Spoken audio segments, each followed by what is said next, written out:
So I was like, yo, I got quit. I'm going on tour, guys. And they're like, oh, damn, congrats. And I was like, man, I really hope it keeps going after that, because after that, I'm kind of screwed. Yeah.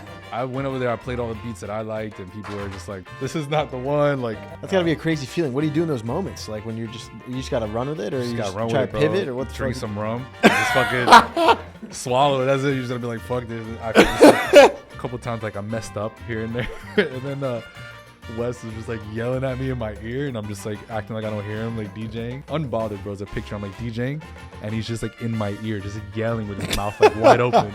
Yeah. Tequila hitting. Yeah. Not kidding. I told you. Yeah, that's straight tequila to the head right there. I don't know if you like margaritas. Oh, I love margaritas, bro. That's my shit. Yeah. That's the one that gets you. That's the one that ruins you. Yeah, that's the one that ruins you, because they're so good. Then you're like, I need another one. What up, guys? Welcome back to TSL Time podcast. Today we're here with a very special guest. We got Ape Drums, baby. How we doing? Good, man. Great. Cheers. Thanks for having me, man. Of course. Cheers. Salud. There we go. So you're off to the races today, huh? No, you were just saying didn't get time to get to the gym. Yeah, the original plan was to wake up, go to the gym, come back, get a little food, and then prepare for this. But I got stuck working on some music, and then yeah, I'm diving head first in tequila today. So Healthy breakfast. there you go. Yeah, a little TSL, a little tequila lime soda. Yeah, dude. Is this? Would you say this is one of your go-to drinks? Oh, tequila soda lime. Yeah, this is the one. It's either this or mezcal. So one or the other. It's always agave as of right now. Because you, you said we met recently at the gym, and it's kind of our first time really getting to know each other, which is awesome. I find it even better for the podcast on some drinks. Yeah. You have Mexican background, right? Yeah. Born and raised in Houston, Texas. My dad's was from Guanajuato. My mom's from Brownsville, which is a valley, like literally right on the border of Texas. And her mom is from Matamoros, so it's just like valley. But yeah, Chicano and Tejano more specifically, and proud. Fucking amazing. When did you first start drinking tequila? Actually, I don't know, because I went through all the spirits. Like when I first started drinking, I went through literally, I had every phase. I started obviously with vodka. I feel like every young kid starts with vodka, and then somehow worked my way up from vodka to like whiskey to like gin, and then I had the rum, and then the cognac, and then I said, all right, I think it's time for tequila. The older I got, and it's just like, because honestly, like even mezcal and everything, I didn't like it. Like maybe not even like 6 years ago, and then it's just like one of those taste when you get older, you just kind of like crave it after a while. And yeah, I'm still here. That's pretty funny, man. I feel like a lot of people go through that same phase. Vodka does seem to be like the first drink that people first start, experimenting with. Cognac and tequila and whiskey and all that stuff comes a little bit closer to the end. Yeah, I did it backwards. I did like the worst, hardest ones, and then now it's just like tequila. So and it seems like everyone nowadays is like tequila is I don't know many people who fucking are drinking vodka as much. I do know a few, surprisingly. Like I think people are starting to go back to vodka after they do the tequila, because like, a lot of people are saying it's you wake up better. Because at first when I was drinking tequila, I was like waking up good, but it also could have been because I was just younger. I don't know. But now I'm just like, bro, waking up is getting rougher and rougher, and a lot of my friends that are like my age or older, they're like, yo, I'm going back to vodka, because like, it's when you drink a good vodka, you don't feel it the next day and blah, blah, blah. And I've been tempted to try it, but it's just like, man, it's like, I'm so like attached to like drinking tequila. It's kind of hard. Yeah, no, I'm straight tequila now too. And you said there's one that you really like. You were going to maybe bring it? Yeah. Well, I used to work with Tres Generaciones, and I was going to bring a bottle because I had a few, but I thought I had one that was unopened, and I realized they were all open. I was like, what did I do? And I think I remember we did like a shoot for Hypebeast. It was a video shoot, and I think I had opened the last one that wasn't open yet, and I poured everybody a shot when we were done, and I was like, damn. I was like, I don't have shit. Oh well. Fuck it. I'll get it next time. We're always prepared here. Yeah. I'm trying to learn a little bit more about like the whole, like every time I make a video and post it, and it's like I don't know whether if it's a Casamigos or a Clases or whatever, everyone who like knows tequila is like, why are you drinking that? And there's usually some Mexicans as well in there. They're like, dude, you got to get the additive free and this and that. Do you know much about that? I'm trying to learn about it. I need someone to fucking teach me about this shit. I know a little bit only because I did a tequila tasting with my friends in Houston. they own like a speakeasy in Houston, kind of like where you rent it out and they'll give you the whole experience.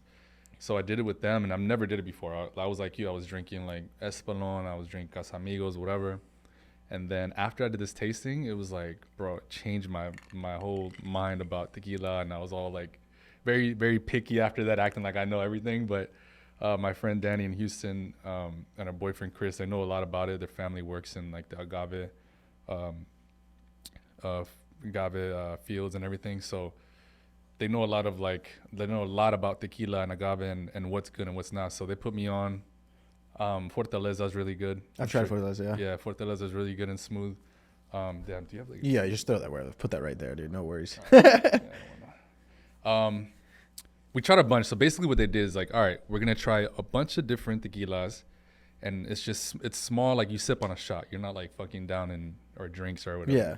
And then every sip or shot you take, you chase it with like, they have fruit. They had every fruit available. They had mango, pineapple, watermelon, strawberries, peach, everything. And it's like the best thing. It's like a thing. It's like when people eat like wine and cheese, that's like what it's like. That's what it feels like, is when you drink like an agave and then you eat like a fruit. It's like an amazing pair. But yeah, so they make you taste all these like amazing tequilas, mezcal, sotol, whatever. And at the end, they tell you, all right, we're gonna give you a shot of Casamigos and a shot of 818, and now taste it after you've tasted all that really good tequila. Taste this, and when you taste it, bro, it's like the most disgusting thing ever. And after that, I was like, dog, what? Oh my god! Like you taste it like this, but it's because you've already tasted like the pure, agave and the pure tequila. That when you taste that, you taste everything else that's added in there, and it's like that changed my mind. So now I'm like, what do we got? Every time I go to the bar, I'm like checking. Asking the bartenders, yo, I got this? And I'm like, nah, we don't got that here, man. And you did this in Mexico? No, this is in Houston. Oh, in Houston, okay. Yeah. That's awesome. So after that, now I'm like, every time I see somebody drinking like a bad tequila, I'm like, yo, that's not the one, man. You got to go this way. You got to wake up and drink the right stuff. So before Houston, you were born in Mexico, and did you grow up there? No, I was born and raised in Houston, Texas. Oh, okay. But my dad was born in Mexico. My mom born in Texas as well, but like literally on the border. It's like valley, so it's like you could literally walk across, whatever. But yeah, I was born and raised in Houston. I moved to Miami about 8 years ago. Okay. And yeah, I'm still here. Love it. Yeah, it's a good place. I mean, the good thing with Miami is there's so much diversity. Like you'll find your people here no matter where you're from, especially if you're Hispanic, Latin American, anything, For sure. And I think like for me, being from Houston is like a very, very different city and culture. Like Houston's a very young professional. Obviously, everybody knows it's a big oil city. A lot of like, corporate businesses run out from there, and there's not a lot of like creative culture, I guess is the best way to put it. And I mean, Miami has its own culture as well, but I just feel like for me, being that I'm like my team is here too, I like to be around like people who are gonna like. We're either going to work together and we're going to help each other, or, people that I enjoy. Like if I'm going to go see some friends play, there's a lot more places here in Miami that like people will come visit and do performances, my peers or whatever the case may be. But yeah, it's just a way better city for what I want to do. And a lot of people kind of like, yo, you live in Miami, like you don't want to move. It's kind of crazy. Like Miami's just partying all the time, but you can also just chill. You don't have to party. I feel like a lot of people don't really know that. Like, yeah, there's obviously things going on every other weekend in Miami, but you don't really have to be part of that. Yeah. So yeah, there's ways. I live like a old man, like retired old man. I stay home all day. I walk to the gym. I walk back. I cook at home.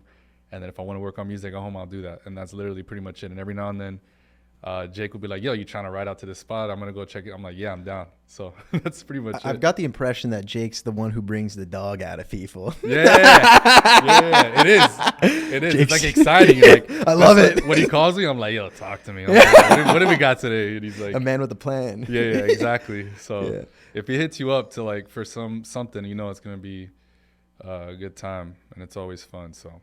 No, I love that. Yeah. And going back into, you talked about like the surrounding and stuff. And I mean, of course, Miami's a very creative scene in a way, from like music to entrepreneurship and all that different stuff. Mm-hmm. I mean, growing up in Houston, when you were getting into music and stuff, were you kind of like an outlier in the community?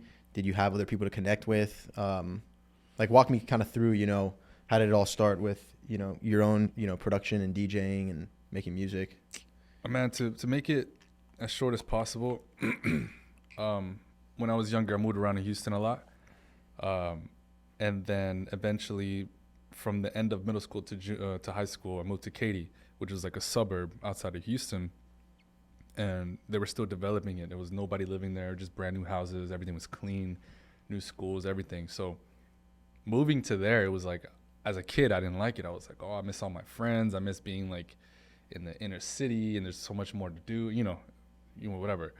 And yeah, so being out there, I think in Houston in general, I was the only one, especially in Katy. I was like, when I got into music, nobody knew what I was talking about. When I would say turntable or like dance music, house music, EDM wasn't a thing yet.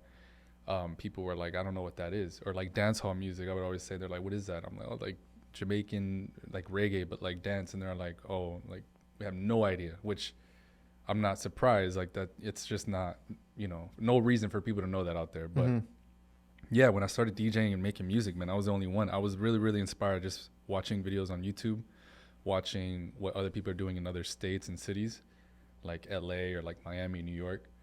And yeah, I was just like, man, I saw like the first video. It's funny, like when I was younger, I wanted to be a scratch vinyl DJ. And then my mom was like, yo, it's too expensive. Can't afford it.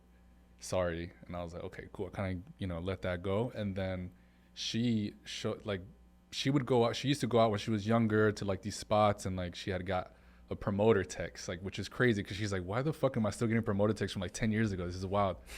And then she's like, anyway, these guys named the Martinez brothers are like playing here, blah, blah, blah. And I was like, no. So I looked them up, and it's the first time I ever seen somebody use like a CDJ. I've never seen that before. And they were playing like I think it was like maybe the Puerto Rican festival, or maybe it was like a Pasha float festival. I don't know, something. But I was like, this is crazy. It was like young kids. They were my age, like 15, 16 years old. This was like 12, 13 years ago. Yeah. More. No, more. Yeah. And I was like, they're playing house music, like Latino kids playing house music, like that are my age. Like this is to a whole crowd in the middle of the street in New York. Like it's crazy. I've never seen anything like it. And I just didn't understand because I'm like, yo, they're not scratching. They're not, they're not like, they're just playing music. I was like, I don't understand. And then they're with Dennis Ferrer at the time. He was the one that kind of put him on. And then I was like, who is Dennis Ferrer? And then I found out about the whole artist, producer. Then they started, then it became a thing. If you're a producer, you started touring as an artist, DJing. And then that became a whole thing. So that's when I was like, man, I remember I felt it. I was like, this is what I got to do. So I was the only one when I decided, I was like, I'm a DJ producer. I'm going to make dance music. And that's the plan. So then, yeah, being in Katy, bro, like nobody knew what the fuck I was talking about. Any music that I liked, that I was into. And then, I just taught myself everything on YouTube. And then that's it, man. I saved up money for my first like wedding gear setup. It was like the worst setup ever. I played for like all the jocks like in my high school's house parties. And then people started booking me from there to like other parts of the city to play their house parties. And then I was like, I got to produce again, man. I got to start producing music. And then that's that. That's crazy. Yeah. So your mom got an old promoter text, and it was the Martinez brothers playing somewhere in New York? They're playing in Houston. In Houston? Yeah, she had got like a promoter text from one of like the new clubs he was at, I guess. And that guy probably just spammed like all the numbers from like the past like 10 years he's at, And then and she told you because she knew you liked the whole industry and stuff in the space. Exactly. She knew I wanted to be a DJ before, and she was like, "Oh, there's these like kids, these guys, Martinez brothers. You ever heard of them?" And then I looked them up right there with her, and I was like, this is wild. I've never seen this before. And I just got so like amused by it. I was like, and then I went to my room, like looked up more, and like I was just like doing a whole research after that. And I was like, wow, this is like a whole nother world. I never knew this existed. But it didn't. It was like blowing up literally as I was like finding out about it. So yeah, I was like super excited. And I remember telling myself like, this is what I got to do. Like I didn't know what I wanted to do before. This is what I got to do. And after you went to the show? After I just looked them up. I didn't go to the show. I was like 16, 17. Oh, shit. Okay, so you didn't go to the show. No, I wasn't even old enough. This was like a 21 and up thing. And I was like, but they was funny because they were like 18 playing these things. That's crazy. So like. Did you ever get a chance to meet them afterwards or see them? Yeah. Actually, you know what? I think I did go that night, actually. Because I went with my boy. So like Ape Drums was originally a duo. And like I told my best friend at the time, I was like, yo, I want to do this duo thing. This is like, after I saw them, I was like, this would be sick to do like the same thing. Like two Latino kids, we love like house music, we love drums. Let's just DJ together, like while it's like early still. So me and him went together, and like we met them briefly, and then that was it. Maybe it wasn't that time, but I think they came back. But anyway, we met them briefly, and then throughout the years, like, met mutual friends, and then even still to this day, like, we don't talk a lot, but like when we see each other, we'll say what up type of thing. So it's kind of a crazy story. I think I did tell them about it, and they were like, yo, that's crazy. But that's fucking sick. Yeah. It's probably one of those moments where afterwards you started going down the rabbit hole and watching more videos. That was the beginning of YouTube. That was like right there before we saw this like boom. Bro, the beginning. I'm trying to. I can just picture you kind of just like going and on your computer and watching the videos. And after that, you were probably the craziest person on the block. They're like, "What is this guy talking about? What is he trying to do?" You know? Yeah, and yeah, exactly. And Delusion. I would tell them what I want to do. They're like, "Oh, you know, I want to be a DJ producer." And they were like, "Oh, what do you want to do? Produce for like Diddy and stuff?" Like just back then, this is like. And I was like, "Nah, man, it's different. It's like, you know, you're a DJ. Like it's not the same. Like we're not making beats like for people. Like we're making our own stuff, but we're DJing it live because like." Can't perform it. That's the only way to perform our own music. Right. But it's hard. It's hard to get them to like kind of get it at first. But obviously now, you know, which is called DJs, which is still like a whole nother thing because there's so many different kinds. There's like local club DJs, top 40 DJs, and there's like artist DJs. But yeah, at first I was like literally the only one, man. I was like, my mom didn't get it. Some of my friends didn't understand, but they were supportive. My neighbors were like super supportive. They didn't get it, but they were like, yo, man, wish you the best. Yeah, I was like, bro, that was so crazy at that time, that in the beginning of YouTube. That's how I taught myself everything too. So I was just desperate, man. I was desperate to learn and like get out of there, get out of the city. Had a passion for it. And I mean, that's crazy, man. You know, that's like prime time example. I mean, if you could learn from YouTube then, nowadays it's like the information is infinite. Imagine, teach yourself whatever the fuck you want. Can literally learn anything. It's insane. On YouTube. Anything. I tell that to everybody. Like, yo, I'm like, bro, everything is on the internet for free. You can literally, if you want it. That's like, I always thought like when I would do interviews years ago, people are like, oh, what's your advice for people? And I never knew, especially off top. When people ask me questions like right there and then, I literally go blank because I'm like, I'm the worst at that. I have to like sit there and evaluate things in order to come up with like a really good answer. But now I finally have like, yo, the best advice I can give is just, it's not even advice. It's like people say they want to do things. I've had friends that come up to me and they're like, yo, I want to do what you're doing. I'm like, okay, cool. Just ask me anything you know. I'll teach you whatever, like literally give you like a shortcut to what I had to go through and like learn everything on my own. And they never reached out. They didn't like do what I did. They didn't really hustle. They weren't starving to learn on their own. So like, I'm always like, whatever it is that you want to do, if you're not like hungry enough and like determined enough to just learn on your own time, then you don't want it that bad. That's not really what you want to do. Like when you find what you want to do, you'll know because you'll literally go the extra mile to basically like make that happen, you know? Yeah. And that's what I did. I was like, bro, I purposely had a part-time job and like argue with my mom every day. Like she was like, yo, what are you doing here?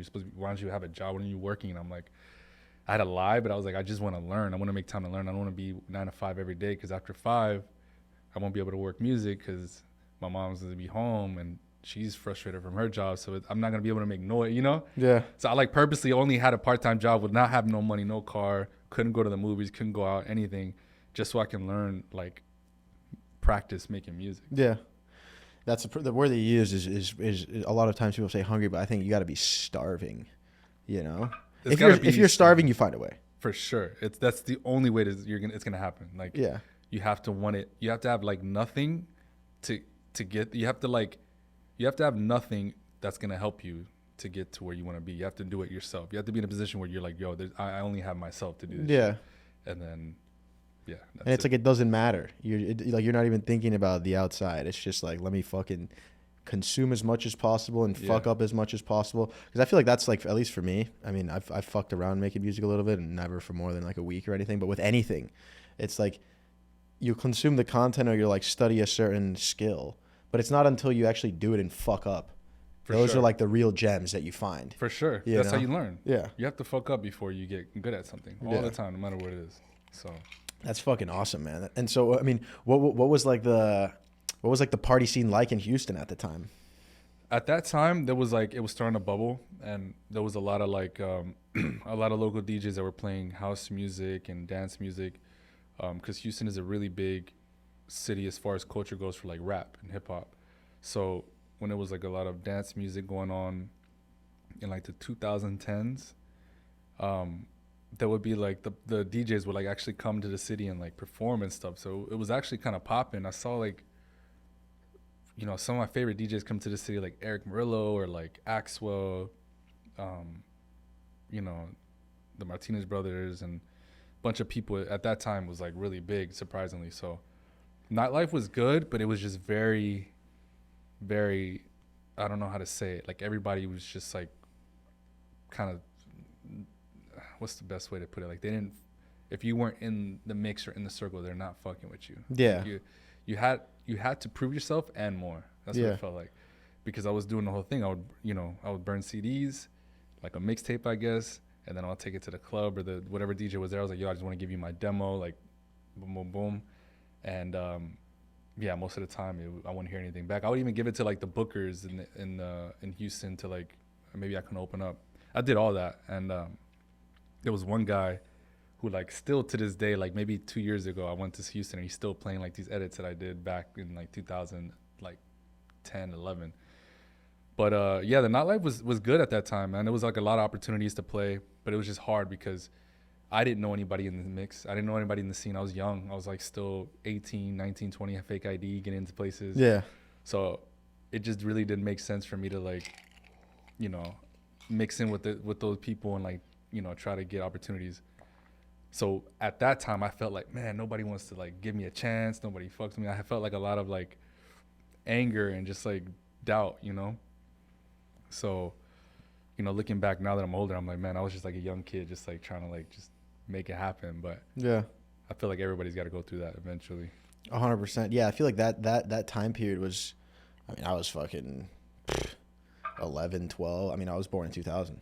Oh, So you were it's born like- in wait, how old are you? I'm 24. Oh shit! Yeah, Damn, yeah. I'm 10 years older. Yeah. That's so crazy. Yeah.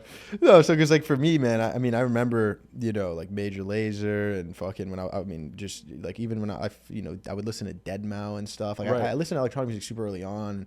And then obviously like the Avicii era and stuff, rest in Yeah. peace. Like, I don't know if you saw that documentary on Netflix yet. It's insane, man. Not It's- yet. I need to though. It's really good. I need to. Yeah, I've heard a lot of great things about it. Yeah, I feel like that, like during that period was kind of like the boom towards more of like electronic, you know, EDM, house, 2010 and onward. It like really fucking catapulted with the internet and everything. Bro. And that's kind of where things kind of began to take off for yourself as well, no? Yeah, exactly. That was, to me, that was like my golden era. Yeah. Because, like this was literally when artists, like DJs and or producers were able to be artists and tour. Like that wasn't a thing before, you know? So like you had DJs, producers being artists, DJs, and playing all these like popping clubs for amazing crowds at that time. And man, I literally watched all the videos from Miami because it was Winter Music Conference at that time. So I watched like the early ultras and like on YouTube, and I would watch all like the beach parties and everything. I watched everything, man. And it's funny because when I bring it up, people are like, wait, how do you know about that? I'm like, bro, I was literally on YouTube, just literally I was living on there. Yeah. I was like in Miami like it was crazy. So I knew all the clubs, I knew all the parties, I knew the labels that were doing it, all the DJs. And yeah, like you said, everything was just a kind of, YouTube was blowing up at that time. Being a DJ producer, artist was blowing up at that time. And it was just, for me, that was like my golden era. So man, yeah, what a time.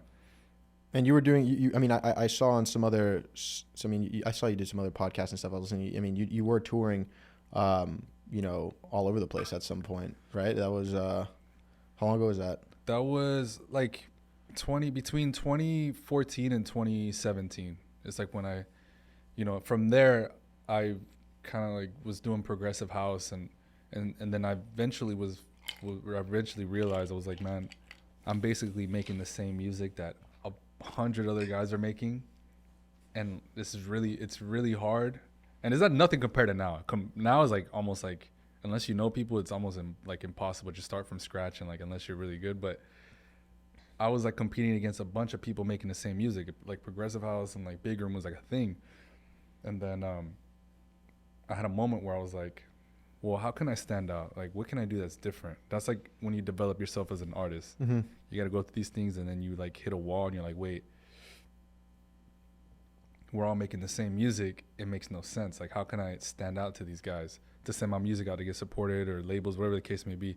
So then I've always loved dance hall music. That was like my thing, like Caribbean culture music. And I was like, why don't I just make that, but like in a style of like EDM? So then I did that, and that's what really like popped off for me. That's what really got me in touch with a bunch of other artists and producers, and you know, I kind of got everyone's attention. So then from then it took off. I started touring, or I got an agent and I got my management. And then my first ever tour was like a bus tour, or no, not a bus tour, US tour, with Chase and Status. They did like a US tour, which they knew it wasn't going to be anything big, but they were like, we got to do it anyway. Like, we want to see how it goes. So I was like direct support, and it was like 6-7 dates in the US. And man, that was an amazing learning experience. I quit my retail job to do that, because I was like, there's no way they're going to let me have like 6 days off this month. Like, there's no way. So I was like, yo, I got quit. I'm going on tour, guys. And they're like, oh, damn, congrats. And I was like, man, I really hope it keeps going after that, because after that I'm kind of screwed. So then after that I had 2 more bus tours, and it was great. And it was just like the huge like EDM era. It was like trap music, mumaton, you know, like big room. Everybody was kind of playing eclectic sets like that. And yeah, that's like, and then when I did like all around the world, like it's crazy to think about, because I've said this to my friends too. I was like, man, I can't believe on my own, I went to like Belgium. I played festivals in Amsterdam. I played Spain. I played even Ibiza, like on my own. Like, I was like, this was 2016, like 15, 16. And then it's been years where I kind of like took a step back from music, and then the whole Major Lazer thing happened. And now it feels like I'm just starting over again. But like, to think back, I was like, man, I can't believe I did like a world tour on my own. It just feels so crazy to me, because it was so long ago, and 2, it's just like a whole nother world. Music was different. And I was able to play, at that time I was able to play what I wanted. But yeah, I always think back, it's a great time. Dude, it's actually scary how you say it was long ago, and it was like 2015 is 10 years ago. Almost, yeah, 10 years ago, exactly. It's like, it's fucking insane. Wild, bro. A whole decade ago. It's like, so that's why it feels that way. It's like, man, it was so long ago. Music is so different now. There's so many more DJs and artists. Like, all the DJs and artists that were popping back then, like, probably don't even make music no more, you know? It's crazy. Yeah, I was going to ask you, because it's, I mean, like you said, music is changing really fast. You know, this kind of dance hall genre, I feel like with electronic music, everyone loves to label like every single different type of sound with like a different name, you know what I mean? Whether it's minimal or techno or tech house or your soul or whatever it is, it's fucking, or you know, more commercial and stuff. It's ridiculous. No, but I mean, myself having, you know, South American background like Venezuelan, I've always loved like reggaeton, and you know, I don't listen to it as much, but if someone plays a nice, you know, kind of electronic song mixed in with some of that Hispanic sazon, I'm like, oh, bro, shit, bro, I just want to fucking get lit right now. I always love perreo, bro. Like, reggaeton and perreo is like my shit, bro. Like, it's like one of those, it's like, it's never gonna go away. It's like timeless. I don't think there's anything like it. Yeah, for sure. And when you mix both together, it's fucking crazy. Nah, it's great. That's what I would go to listen to, like, when I'm trying to enjoy myself. Yeah. You know what I mean? Like, I'm not gonna go to like EDM or like house to go have fun. Like, I'll do it, but it's like what I really want to do to enjoy myself is go like to a perreo party. I want to go like a baile funk party. I want to go like just some like fire like party music. Yeah, these things stick, right? Yeah, they're fucking awful. Even the ones at the crib, like I'll like be drinking. Watch out the cable all the time. Yeah. Oh, okay, I got you. Yeah, they're pretty annoying. I need to get some different ones. But so what would you say was kind of like that kick that inspired you to mix, you know, kind of, you know, all these, it's like all different flavors into electronic music, like you said, right? It's like a mixture of, I mean, how would you describe, you know, the dance hall genre or sound? I mean, to me, it's like the best music that you can like party to me, you know, just because of like the rhythm, the way the drums are like laid out, the bounce of it, I love. And I've always loved it. I always thought it was different.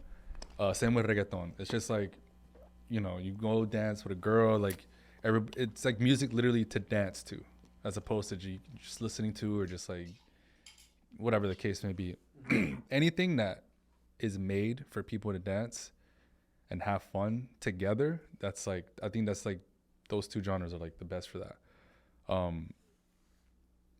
Yeah, as opposed to like, you know, house music or whatever, like people go to like just get fucked up or do drugs and enjoy having an experience. It's different now. But those specific music, like that's that you could do that to that music, but you're gonna dance regardless. Like you're gonna do a little bounce, a little two step, you're gonna do a little perreo, like you're gonna do one or the other. So I think that's like, to me, those are the most fun genres to dance to. Especially if you want to dance with like a girl or like whatever the case may be. Yeah, you can't really dance too great to like some hard fucking, you know, Like techno house. Like, I'm just fucking bouncing left to right, bobbing my head and just fucking just grooving. Yeah, I mean, fucking, you know. Yeah, no, I mean, I love it to death, and I'd say like, but still like, it's not that. I mean, there's also like a more level of like intimacy with like, you know, when or just like, not intimacy is the wrong word, but just more like fusion with other people to dance to when it comes to like a bit more of that. Yeah, I mean, but even like reggaeton, it's like reggaeton and dancehall. It's like more 90s dance. I want to be specific, 90s 2000s dance. So it's specifically made to dance, and you know, the words, everything is talking about dancing together. You with a girl, blah blah blah. Like it's just made to dance together and have fun. And then you know, everything else is kind of like you can have fun to it if you want. You can dance to it if you want, but you can also like do other things to it. You know, you go fucking, you know, it's about the experience and stuff like that. So it's a whole nother world. But yeah, man, I love, like, to me, like if I go out have fun, I want to hear something, I'll go hear like reggaeton, perreo, baile funk. That to me is the craziest, like the funnest shit to listen to. Baile funk? Yeah, from Brazil. It's like the Brazil ghetto music. Oh yeah. That shit is fire. Bro, like that shit, I lose my mind. It's like bells and fucking deep bass and anything. just like They literally make a beat out of like a dog barking or some shit. Yeah, like a fucking crazy, bro. But it's like the sickest bounce too. It's they have places in Miami where they play that. They do. I don't know. I used to go to this one party, Baile de Gringa, and like I used to go there every week, but I don't know if they still do it. But obviously, there's like a lot of Brazilians here, so there are events. You just gotta find them. Yeah. But that one was like kind of the more popping one, and I would go and I knew the promoters and the people, and they would just be like, "Yo," like I would just lose my mind. But I'm the only one losing my, because they're used to this music. Yeah. I don't ever get a chance to hear it, so I'm like a kid, bro. I'm like, oh my god, this is amazing. And that's how it was when I first came to Miami, because loving dancehall in Houston is weird. Like people, you know, there is a Jamaican Caribbean community in Houston, but like I said, at the time when I was listening to it and I loved it, I wasn't really old enough to go to these events. Right. And then when I did get old enough, I just didn't know anyone who was part of that world. So when I came down here, one of my good friends, Addy, would do events every week, and I would go there, and I would literally have the time of my life, because like, bro, my whole life I'd never heard this music anywhere. If I went out to Houston, you would not hear that at all. Yeah. So I was just like, everybody was kind of like, yo, this is like, we play this shit every week. And I'm like, bro, I don't ever get a chance to hear this. So I'm like having a blast. And yeah, after like, I guess like 10 years of like hearing it and going out, I'm kind of like, all right, I had my good share of like dancehall and perreo. So yeah. Now you're here. Oh yeah. So my friend Addy, that was the first time I ever went to Jamaica. Like he had reached out because he saw that I was doing like this dance hall, like EDM dance hall vibe, like trying to just progress the sound. And he reached out and he was like, bro, I fuck with what you're doing. I have like the same vision. I want to book you in Jamaica. I'm doing a party there. And then I was like, yo, fuck yeah. And yeah, so first time I've ever been to Jamaica is like I played there, and it was like not the worst gig. It was great, but it was like the worst DJ experience, because like I said, I was younger. I didn't have a lot of experience to playing that kind of stuff, and it just kind of doesn't make sense now. When I went to Jamaica to play Jamaican music, I was trying to play all the dancehall records, but that I thought were cool. But when you go there and you realize that all the records that I played were not cool, like it was like horrible. So it was like, I was like, fuck, like I can't, like, even I think back, I'm like, man, that was it's like embarrassing. People weren't digging it? Nah, they were just like, yo, because the way it is that in dancehall culture, there's like maybe 15 songs that are like the best, biggest songs. And that changes like every other month. You know, like there's a timeless records that'll go on for the next 2 years that people are gonna still playing, but every other month, there's always gonna be like a new hot song. Mm-hmm. But you don't know that unless you're like really, really tapped in on what's going on over there. And I wasn't, you know? So I would just find shit on the internet like, oh, I like this song, this dance hall. I just thought people would fuck with the rhythms because I like the beats. The beats were cool. Yeah. But that's not a thing over there. Like, bro, the beats don't matter. It's about what song is fire over there. And it's the same with like, honestly, it's the same with like rap music, except rap music is way more popular. So people are a little bit more knowledgeable about it. But yeah, like if you don't know what's popping over there, like what songs are hot and which ones are not, like people are not gonna like fuck with you. And like like Jamaica is the hardest crowd to play. It's the easiest but the hardest. So easiest because you can literally, you know what songs to play that people are gonna fuck with, but it's the hardest trying to please the crowd because like if you're gonna want to play stuff that you like yourself, it's not gonna work. It's just not gonna work. That's crazy. So yeah, I went over there, I played all the beats that I liked, and people were just like, bro, this is not the one. Like I was like, man, whatever. That's gotta be a crazy feeling. What do you do in those moments? Like when you just gotta run with it, or you just run try with to it, bro. pivot, or what the Drink fuck? some rum, just fucking swallow it. That's it. You're just gonna be like, fuck this. Let's just get it over with. At that time, I was like, whatever.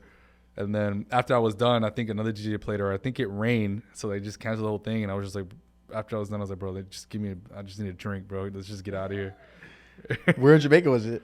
It was in Kingston. Oh my gosh. Yeah. Okay, so that's like heart of Jamaica. Huh? Yeah, man. That's like where they have all the street parties and, bro, yeah. And I'm like, people were there to hear me because it was like a community of like people that wanted to hear dance music, but I didn't play any dance music because I was like, I need to play dance hall music. I need to play Jamaican music. But they were like, no, we're here to hear you play. So it was like a very confusing miscommunication. Like, so knowing that now, it's funny to like think back. I'm like, damn, man, why did I do that? But it's a learning experience. You got to go through that in order of course. to learn. So, and this was earlier on. Yeah. This was like maybe 2015, 16. I don't even remember. So long ago though. Yeah. And you ended up doing a remix for Martinez Brothers, officially full circle moment. Oh, I did. you did a remix for the Martinez Brothers. Yeah. It was the one they had with Tokisha. It's called. Oh yeah, I think I've heard that one. Yeah, it was a Major Lazer Ape Drums remix. Yeah, full circle moment, but That's wild. yeah, that's like kind of crazy. Now we just need a collaboration eventually somehow. Then that'll be like the full circle moment. That'll be sick. Yeah. And yeah, so I mean, you said so you took a period, time. I mean, I can't really put the time in it, but Yeah. you said it was like the 2015 to 2019 or something. You kind of took some time off releasing some music, or It was like 2017, 2019 Okay. is when I stopped. I was like, because I was like, it was like dance music was just going in like a weird route. And then it was just like dubstep, which is like the thing. jeez. And I was like, I can't do that. It's not my cup of tea. So then, yeah, I kind of took a step back. I told Jake, and I was like, I had this one release, but I was like, that's it. I don't want to like do any. I need to figure out what the fuck I want to do as an artist. And then, so I stopped doing music. And then in 2019, that's when the Major Lazer team reached out to my team, and then they brought up the idea of me joining the crew because one of the guys, Jillian there, like my OG, he just didn't want to tour no more. Yeah. And they wanted one more person to tour with. We need like another guy. So they reached out. And then I've known them for years because even before that, I did remixes for them. I've produced with them. And I would always send music to them, whatever the case may be. And even did events with them and everything. So they were just like, yo, it makes sense. Like, let's just, bring you on the tour and see how it goes. And yeah, now we're here trying to work on a new album. And I'm excited because I feel like within the past 3-4 years, it was kind of a moment for us to realize how music is changing. And I think even for us, it's time to go back to full circle, like to square one. Like, I think music is getting interesting again a little bit. And I think we're trying to tap into like the more raw, exciting Major Lazer stuff, like more of the underground sounds and stuff like that. So we're all excited to go back to that. Yeah, no, dude, some of the songs Major Lazer released, I mean, huge. Yeah. it's like, I don't even, like huge is even like an understatement for some of the songs. Just like timeless. Like now it's like forever. I feel like those will be songs that are played. Bro, yeah. Which is that one? Light It Up and Light It Up, Lean On. Yeah, that one. You know, there's so many. And that was a bit before, right? You kind of joined up. That was, yeah, that was good way before. Yeah, that was that was before I joined in. But I would say it's crazy because the whole thing is kind of crazy because I was a fan of Major Lazer. Like I literally would go to their shows, like every time they played in Texas or anywhere in Texas, I would literally drive over there to go watch them, and it was just crazy to have them reach out. I was like, this never happens. Like imagine being like a kid, a fan of like a band, and then you happen to play guitar or something, and they're like, yo, we want you to be the guitarist for our band. It's like that never happens, you know? So it was that moment for me.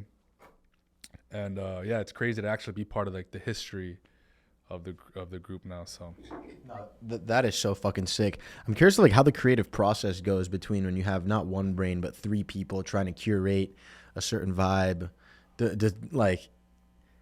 Is there like someone who usually has like the final say, or how do those things come together? Because I feel like there can be like some conflict sometimes when building out whether it's a track or a set or what's going to be played first, how it's going to open or close or anything like that, you know, a performance.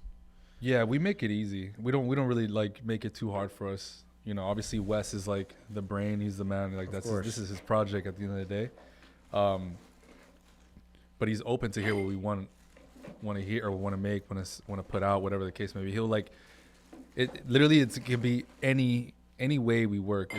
It can be in any way. Like he'll have a song and be like, "Yo, what do you guys think of this?" Right. And we'll be like, "It's cool," or like, "Yo, this is fire. I think we should get so and so on it." All right, cool. Oh no. Or I'll send. Are you good? Yeah. Actually, you need a refill. Get the breakfast going. Yeah, I got you. Let's get hydrated. Oh, is it good? Is it tipping? Yeah. You're good. Yeah, let's get hydrated. TSL break here, guys. Yeah. What is a little? Ooh. I got you yours over here. Yeah. Yeah. Hell yeah. It's better when Jake joins us. 100%. Yeah, bring the dog out. Yeah, Ring the dog. Thank you, bro. Like this. Yeah. It's good. I just found it. I found that lime juice in at a store. Yeah, it looks good. It's a good lime juice. That's pretty dope. So it seems like, you know, it's a pretty seamless system when it comes to putting things together and stuff. Yeah, we make it easy. We don't make it hard at all. And then I'll throw an idea. I'm like, yo, I just made this, and they'll be like, yo, this is crazy. Let's put this. So I'm gonna try to get so and so on it. And some, you know, it's just literally back and forth every day and about stuff. So a lot of songs do go like get forgotten, but as long as we have a bunch of ideas, man, we're ready to fucking just shoot. Yeah, I can just the creative juice is flowing amongst, you know, all three of you, and yeah, it don't stop. It's literally every day. Yeah, which is great. And Could I chime in? yeah, chime in. The story of like when they first wanted to bring you in Major Lazer, it was like, get on this private jet. We're going to Puerto Rico to meet Bad Bunny, and then you weren't even a part of the group. Yeah.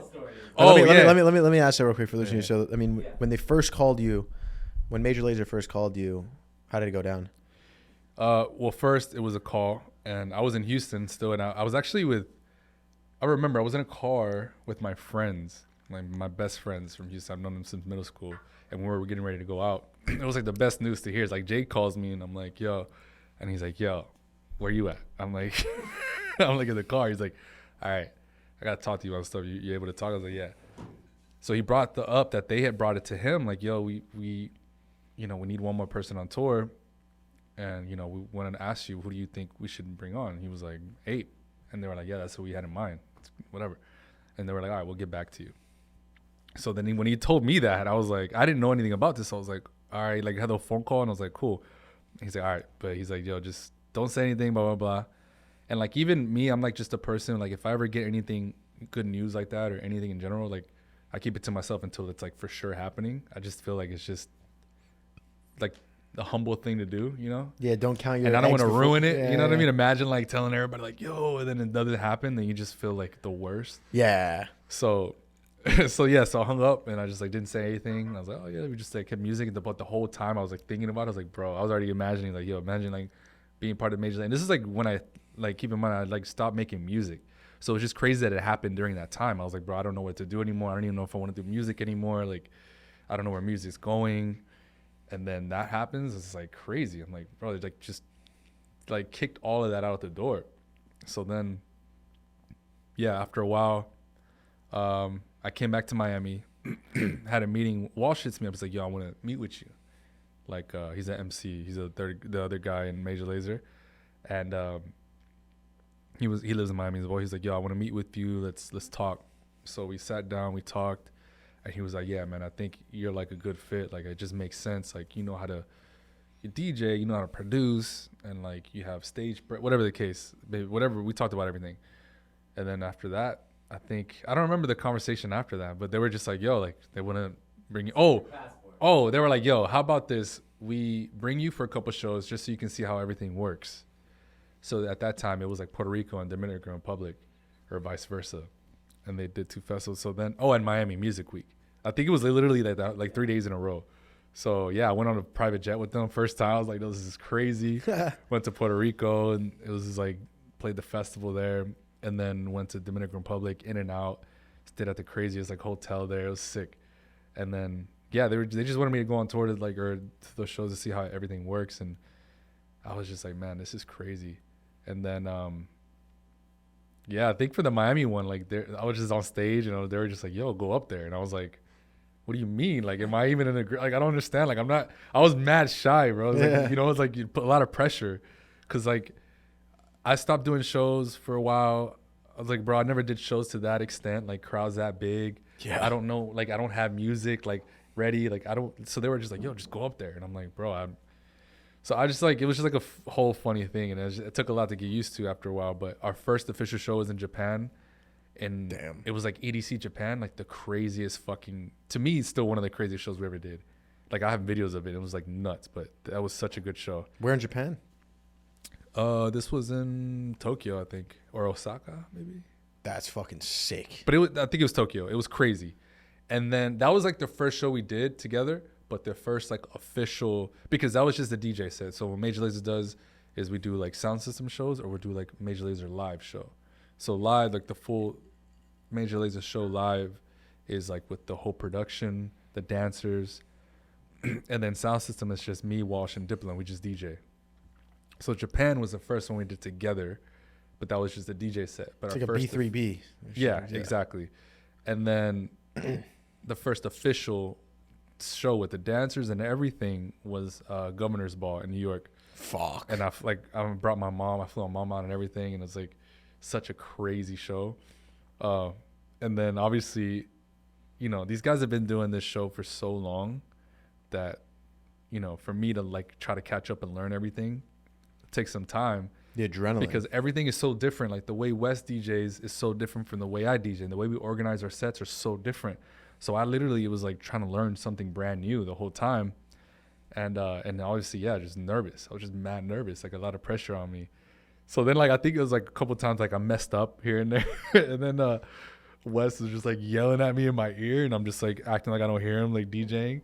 And there's I have a picture on my old phone. He's like I'm like unbothered, bro. It's a picture. I'm like DJing, and he's just like in my ear, just like yelling with his mouth like wide open. And I was like, yo, I always send him that picture every now and then. I'm like, bro, you remember this shit? He's like, it's so funny, but still, it's such a good show, man. Governor's Ball. That's sick, and that was 2019. 2019. And then the fucking shitter lockdowns came through.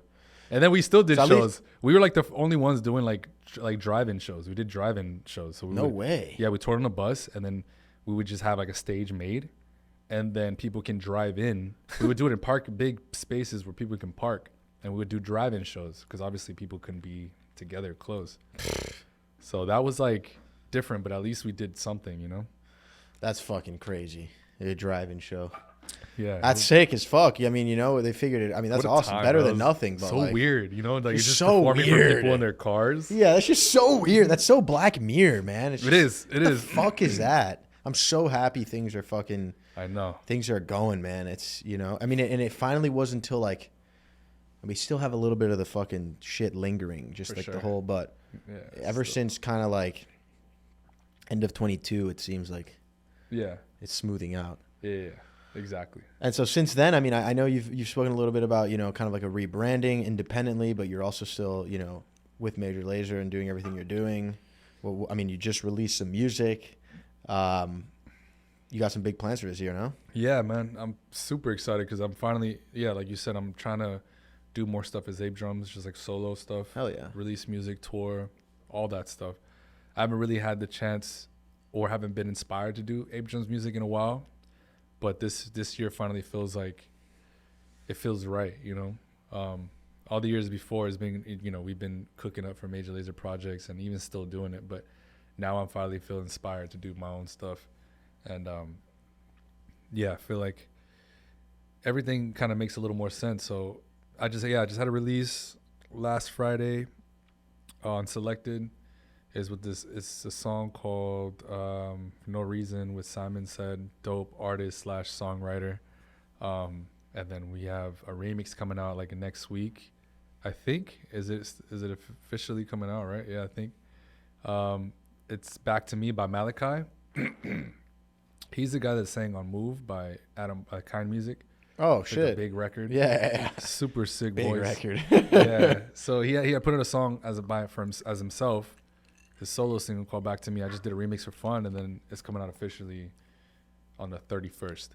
And then next month, June 10th or 11th, I don't remember. February. I mean, I'm sorry, February. The tequila hitting. The tequila hitting. Yeah. Not kidding. I told you. Yeah, I told you. Said June. I didn't eat. That's straight tequila to the head right there.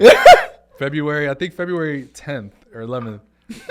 It's a song called In Love Today. Is with Zerb and Jeremiah. Super sick record. Can't wait till that one comes out. And then March I have a remix coming out on Club Record for the song called Like That. And then June I have another record coming out with Ginton. Off to the fucking races, bro. Yeah, I'm trying to line up the whole year, man. That's feels awesome. good this year, so I'm excited. I'm excited to see where it goes and where things end up. I'm so glad you came on and you know share some of this stuff, bro. This is awesome to hear. No, same, man, same. Yeah, dude. You know, I was gonna ask you. It's because you talked about like the inspiration thing, and you lost inspiration for a little bit. How do you work through that, man? Because I mean, for myself, it's a completely different thing, right? Make content and stuff, post videos and stuff, but like. Sometimes you do feel that those like because when you wake up with like bouncing off the walls and shit with excitement. For sure, dude, that feeling is fucking amazing. You can't beat it. It can't beat it. It's like the best feeling in the world. You're like the happiest. I was gonna say you're like the happiest at that time when you're creative and you just have like these ideas and you just feel good about them, bro. There's no better feeling than that for sure. When you're on those sprints of momentum and you like close your eyes to go to bed. Ideas, you wake up bouncing off the walls, and of course you can't expect things to always be that way, but you obviously understand what I'm talking about. Right, you've been in the creative world for much longer. Like those lack of inspiration moments are difficult. How do you kind of just like work through them? Just stay patient, or patient, man. Like you said, they mean a lot more now. It's harder to get those now. Like as a producer, being in the industry, like started making music in my bedroom. I always say like kids making music in their bedroom when they start, it's like their most creative years. And then once you get involved in the music business and you learn how business is and you learn how people are and you learn how fucked up it is, and it kind of ruins that. Or if you like work a lot solely as a producer and you go into a lot of sessions and then you start like it kind of like lowers your spark a little bit and that's what happened to me. Like, when you don't experience any of that industry shit and you're just making music just out of pure joy and like creativeness, that's like the best. So then as the years go by and you experience, how certain parts of the industry is and people, and like maybe you're in a fucked up situation or like something happened, it kind of like messes with your head and lowers your creative ability a little bit. And me being so passionate about it, it makes it even more, because I'm just so in tune, like emotionally and like passionately with like music and creativeness. It's like everything has to mean something, So then once you get like in too deep a little bit, it kind of lowers like your creative ability a little bit. Then when you start to get that back, it means a lot more. So that's what I feel like this year. Is like I'm finally feeling good about music again. When I'm making music, I feel good about it. I'm confident in it. you know, opportunities are coming and like good news here and there. Like it just all at once, it really starts to feel good and starts to build you up again. So That's fucking Yeah. amazing. yeah, for sure. Yeah, no, that spark is special, man. I talk to Moose about it all the time. Like I kind of felt like my spark kind of like got really small towards like the end of last year, and it's just, you know, all this different shit going on and stuff. It's the moment you hear all these, you know, partnerships and the brands and the money and the contracts and this shit and that shit and this fucking go there and there. It's like the way I view it is like you have like a creative battery in your head, Yeah. and like you can distribute that energy or that battery to straight to the creation and the art. Right. But then when you have all these other things going on, it's like suddenly like it starts kind of pulling in different ways, and it's just like, how do you keep that spark? So I think that was super helpful. I mean, something definitely to think about. Yeah, I mean, I think for me too, now I think I've always gotten inspired by other music, like other people making music, or like people that I look up to, that I'm a fan of when they put out music. That inspires me because I'm like, oh, this is what this person created, and like, it helps me create. Is that the same for you? Like, 100%. Yeah, like all the time. I like whether it's anyone in the creative space, just like when someone makes something dope, I'm like, damn, how did they come up with that? You know, what inspired that? What, you know, what's the story behind it?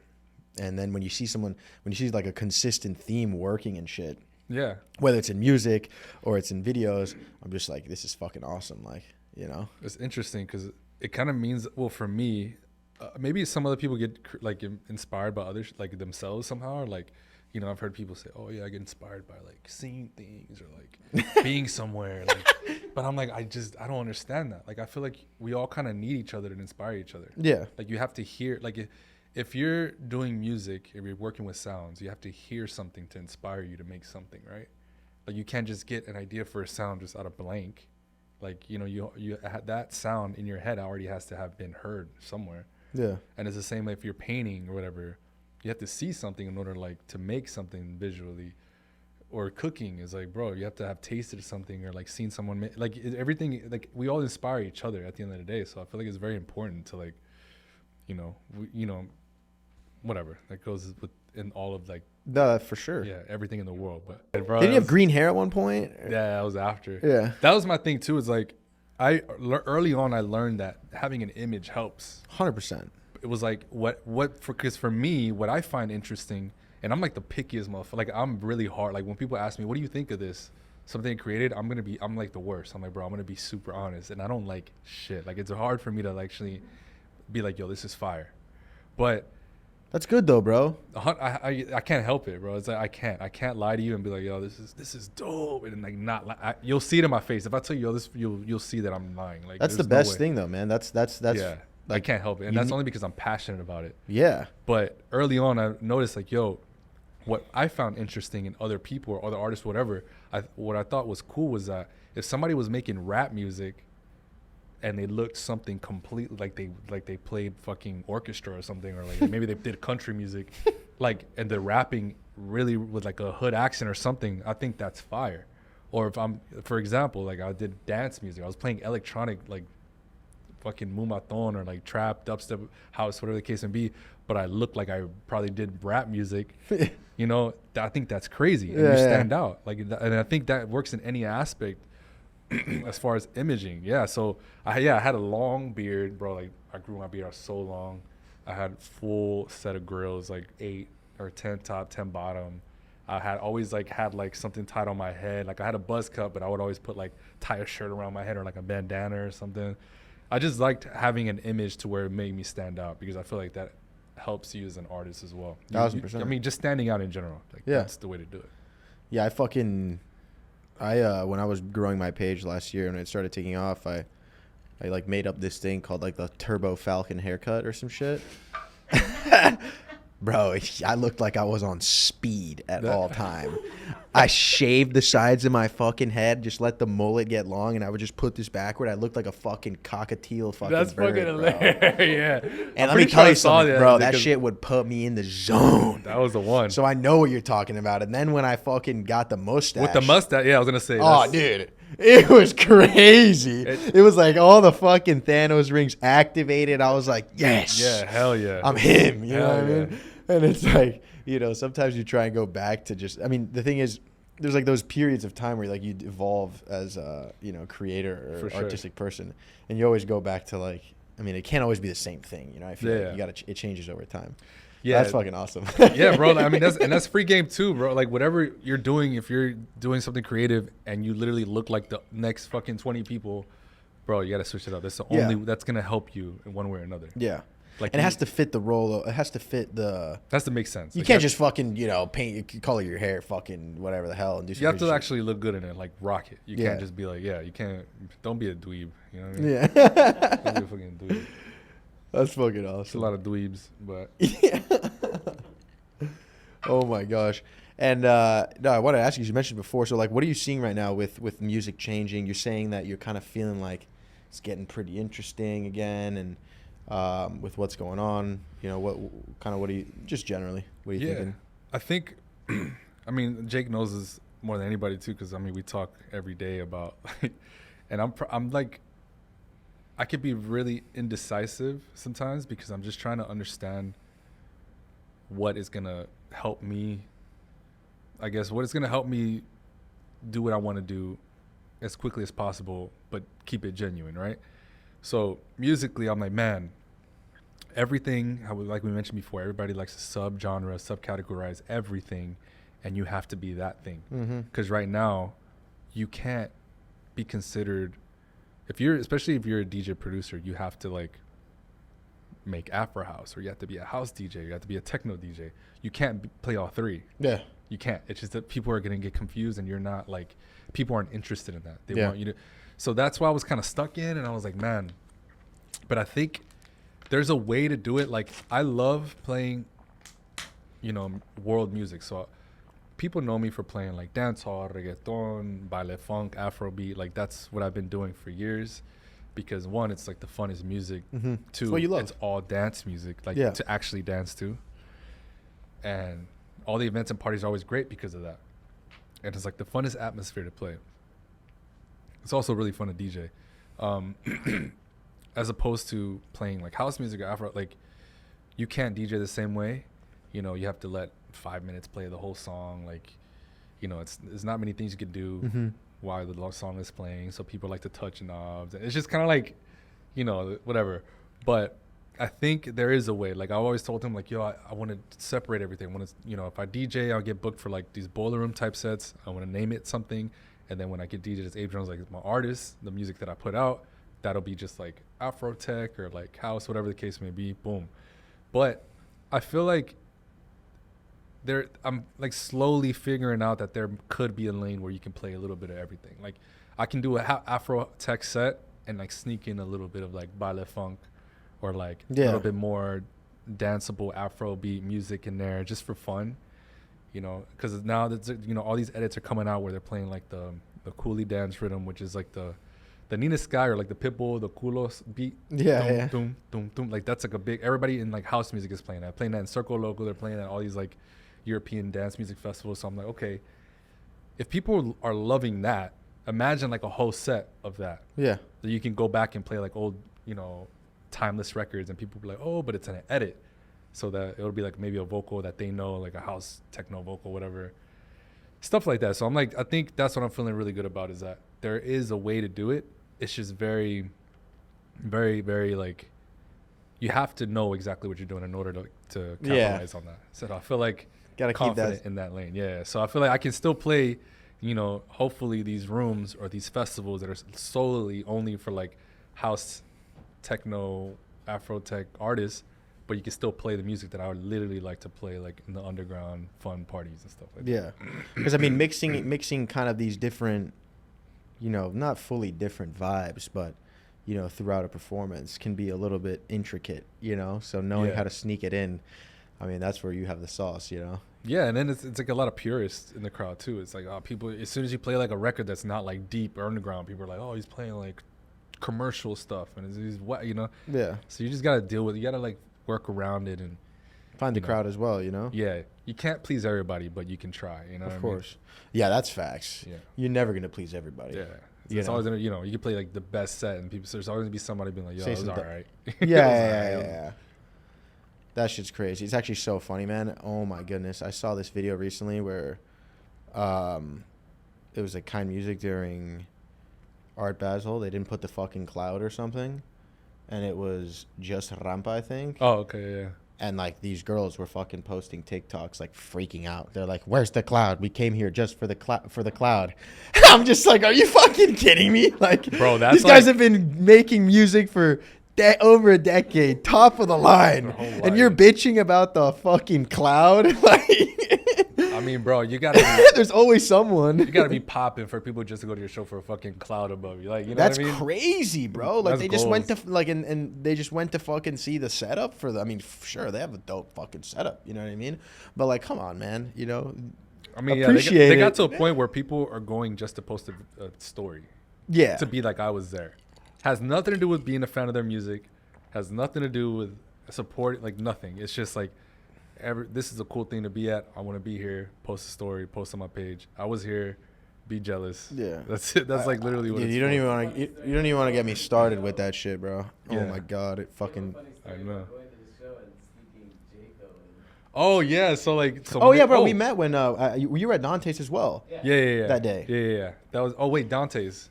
and then we went to That was after. Yeah. Okay. So they were. Oh, it playing- was that night. You it guys was that went. night. You Yeah, guys we went. that Yeah, night. it was and me at Rampa. Yeah, Adam yeah. Port wasn't there because he played his own show before. But Oh yeah, Emmy was there as well. yeah. So at Dante. No. Before Dante's, we went to like this art set. It was like stills. He did like an art installation at He's dope. Fire, and so me and Jake went, and then we ran into Jaco there, and then we were chilling talking, and we were like, yo, we're going to this like Dante's, and then we're gonna go to a Rampa and we with Kind Music, be down a roll. But we had no plans. We were like, bro, we had like no tickets for you. We're gonna figure it out. He was like, all right, fuck it. So we went, and while we're on the way, we're like already thinking of a game plan. I'm like, all right, somebody's got to know who you are when Of we get to the course. front. You know, somebody's got to know. Like we gotta like finesse it somehow. We got to name drop. Security's gonna know you anyway. So we're walking. We have to walk a little bit. So we're walking. We're talking about it, and we get to the front. The security guy knows him, but then I'm like, okay, the security guy doesn't matter because he's just checking IDs. He's not letting you into the festival. So we're like, fuck.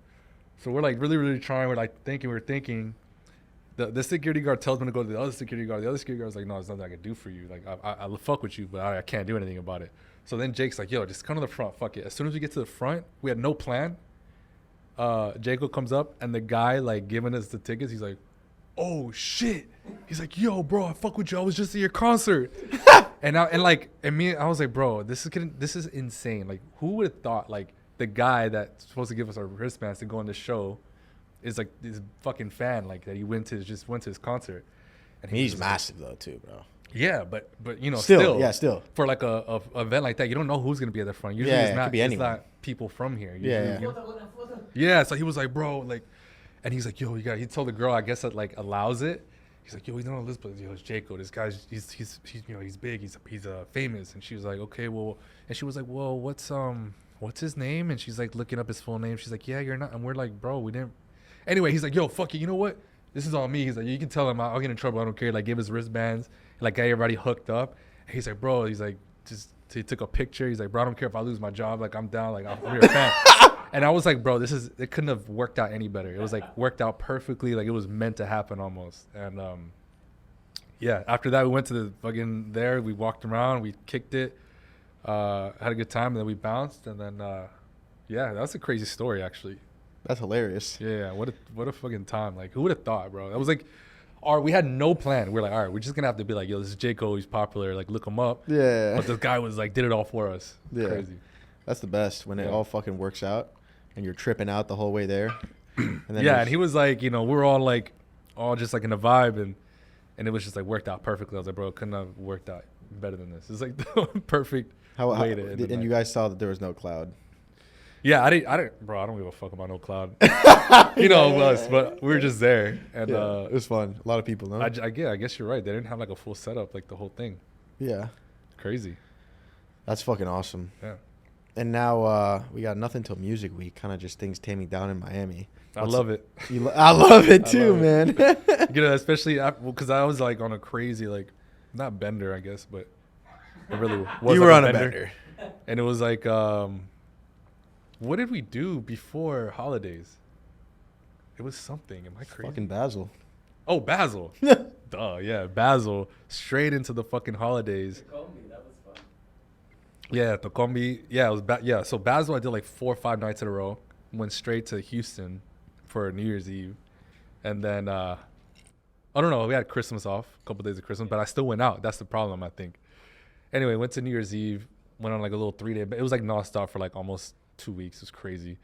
So I'm always glad to like chill for January. 100%. 100%. And then Music Week, we start back up again. Yeah. And now what? You cooking up something with? I mean, you guys did a couple like bodega pop-ups, or you did 1 or 2, whatever. Now, We did one at Caracas Bakery, and then we did another one at Tacombi in Design with Cuatrocientos Mezcal. A-Track as well, no? A-Track, yeah, it was dope. Both of them were fire. Like Caracas Yeah. was sick. That's something you want to keep doing, no? For sure. Yeah, I'm like I'm branding it now, and I eventually want to do it like everywhere.